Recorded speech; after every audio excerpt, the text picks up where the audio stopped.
ചങ്ക് പൊട്ടിക്കരയും. അവസാന യാത്ര നേരുന്ന വിലാപം. എത്രയോ തവണ ഇത് കണ്ടും കേട്ടും ഞാൻ മടുത്തിരിക്കുന്നു.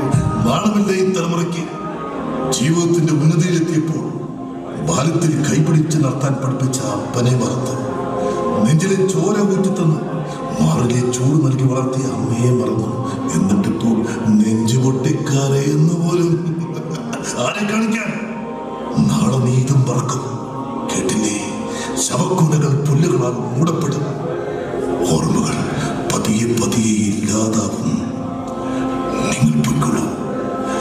ഇത് ജീവിതത്തിന്റെ ലാസ്റ്റ് പോയിന്റാണ്. ആരുടെ നിന്ന് കേട്ടിട്ടില്ലേ?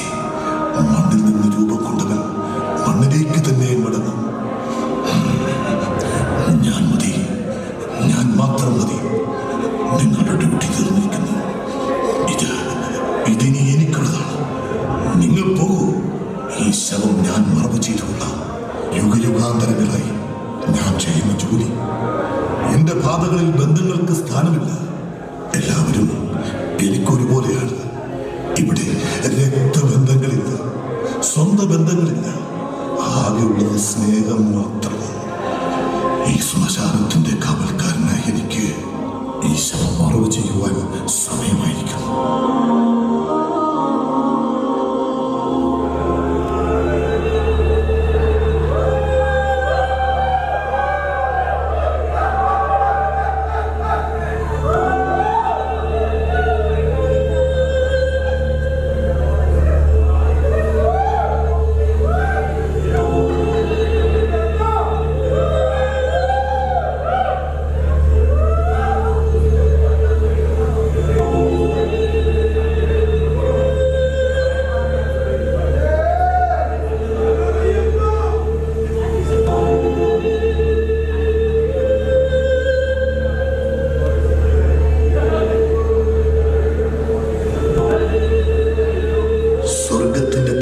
ദ്വാരത്തിലൂടെ ഞാൻ ഈ ഭൂമിയിലേക്ക് നോക്കി.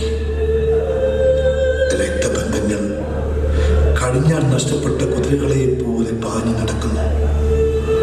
സുഖലോലുപതയുടെ പട്ടുണത്തിയിൽ വിഹരിക്കുന്ന പുതിയ തലമുറ വലങ്കൈ പിടിച്ച് ജീവിതത്തിലേക്ക് കടന്നു വന്നവർ ഇടവഴിയിൽ വെച്ച് രണ്ടായി പിരിയുന്നു. എന്നിട്ടോ പുതിയ മേച്ചിൽപ്പുറങ്ങൾ തേടുന്നു. മക്കൾ,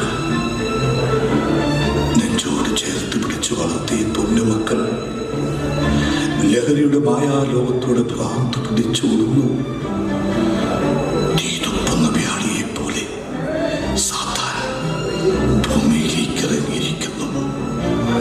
അക്രമരാഷ്ട്രീയത്തിന്റെ കൂത്തരങ്ങുകളായി എന്റെ ഭൂമി ചോരക്കളമായി മാറിയിരിക്കുന്നു. സമ്പന്നൻ ദരിദ്രന്റെ നെഞ്ചിൽ ചവിട്ടി നിന്നുകൊണ്ട് വീണ്ടും സമ്പത്ത് വാരിക്കൊട്ടുന്നു. അനീതിയുടെയും അക്രമത്തിന്റെയും ഈ കുരുതിക്കളം കണ്ട് എന്റെ ആത്മാവ് തളർന്നിരിക്കുന്നു. നേരിന്റെ നിലപാടുകൾ നീ ഇപ്പോൾ കാണുന്നു അല്ലേ സോദര? അല്പം മുമ്പ് കടന്നുപോയത് നീ ലാളിച്ചു വളർത്തിയ നിന്റെ മക്കളാണ്. അവരെ നീ കണ്ടില്ലേ? കണ്ടു, കണ്ണു നിറഞ്ഞു. പക്ഷേ കരയുവാൻ എനിക്കാവില്ലല്ലോ. കാരണം ഞാനൊരു പിതാവല്ലേ. പകലത്തെ ഓടും പണിയെടുത്ത് ഉടുമുണ്ട് മുറുക്കി ഞാൻ അവരെ വളർത്തി വലുതാക്കി. പക്ഷേ വാർദ്ധക്യത്തിന്റെ ജരാതരകൾ എന്നെ തേടിയെത്തിയപ്പോൾ ഞാൻ തനിച്ചായി. ചുളുവ് വീണ് വികൃതമായ എന്നെ മക്കളുടെ സുഖസന്തോഷങ്ങളിൽ നിന്നും പലപ്പോഴും അവർ മാറ്റി നിർത്തി. അവർക്കെന്നോട് അവജ്ഞയായിരുന്നു. ജീവിതത്തിന്റെ ഇരുണ്ട കോണിൽ അവരറിയാതെ ഞാൻ തനിച്ചിരുന്ന് തേങ്ങിക്കരഞ്ഞിട്ടുണ്ട്. അപ്പോഴും ഞാൻ എന്റെ സങ്കടം അവരെ അറിയിച്ചില്ല. കാരണം എന്റെ മക്കൾ ഭൂമിയിൽ വളരണമെന്ന് മാത്രം ഞാൻ ആഗ്രഹിച്ചു. എന്നിട്ടിപ്പോൾ എന്ത് നേടി അറിയില്ല. പക്ഷേ ഒന്നുണ്ട്, ഞാൻ എന്റെ കടമ നിർവഹിച്ചു. കടമ, ഇതാണ് ലോകം. താൻ ചുരുങ്ങി തന്റെ വിയർപ്പിന്റെ ഫലം ഭക്ഷിച്ച് വളർന്ന് ഉന്നതിയിലെത്തിയ മക്കൾ വാർദ്ധക്യത്തിന്റെ ഇരുളറയിൽ മാതാപിതാക്കളെ തളച്ചിടുമ്പോൾ ഒന്ന് ഓർക്കണം, ജീവിതം പിന്നോട്ടല്ല മുൻപോട്ടാണ് സഞ്ചരിക്കുന്നത്. അവരുടെ പാത്രത്തിൽ നീയും ഉണ്ണേണ്ടി വരും. അവർ കിടന്ന അതേ പായിൽ നീയും കിടന്നുറങ്ങേണ്ടി വരും. അവർ സഞ്ചരിച്ച വഴിയിലൂടെ നിനക്കും സഞ്ചരിക്കേണ്ടി വരും. അത് മറക്കരുത്. ഓർക്കുക, ജീവിതം നിഴൽ പോലെ കടന്നു പോകും. ആറടി മണ്ണിൽ നീ പുഴുക്കൾക്ക് ഭക്ഷണമായി തീരും. അത് മറക്കല്ലേ. അറിയുക, ഈ ജീവിതത്തെ, നിന്റെ കുടുംബത്തെ, കുടുംബ ബന്ധങ്ങളെ സ്നേഹിക്കാം. ഈ സമൂഹത്തെ, നെഞ്ചോട് ചേർത്ത് നിൽക്കുന്ന രക്തബന്ധങ്ങളെ നമുക്ക് നമ്മോട് ചേർത്ത് നിർത്താം.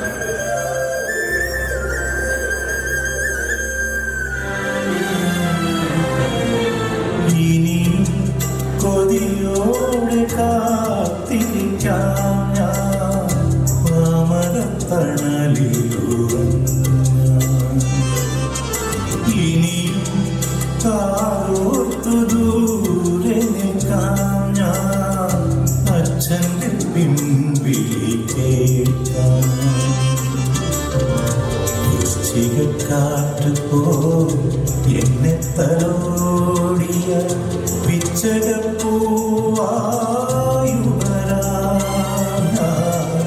കൊച്ചരിപ്രാവായി പറക്കാം. ഇനിയും കൊതിയോടെ കാത്തിരിക്കാം ഞാൻ മാമരത്തണലിലുറങ്ങാൻ.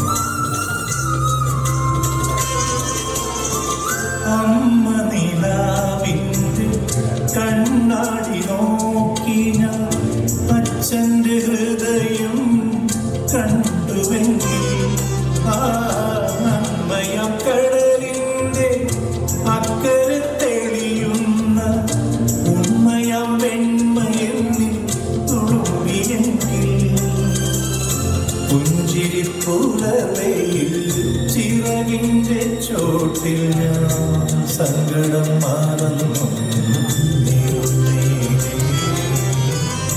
അച്ഛൻ്റെ കുഞ്ഞായി മയങ്ങി. ഇനിയും ഇനിയും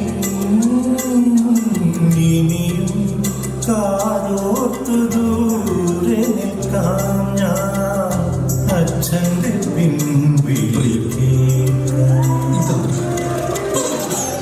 നാം ഒരുമിച്ച് സഞ്ചരിച്ച ഈ നിമിഷങ്ങൾ അമൂല്യമെന്ന് നിങ്ങൾക്ക് തോന്നിയാൽ ഞങ്ങൾ കൃതാർത്ഥരായി.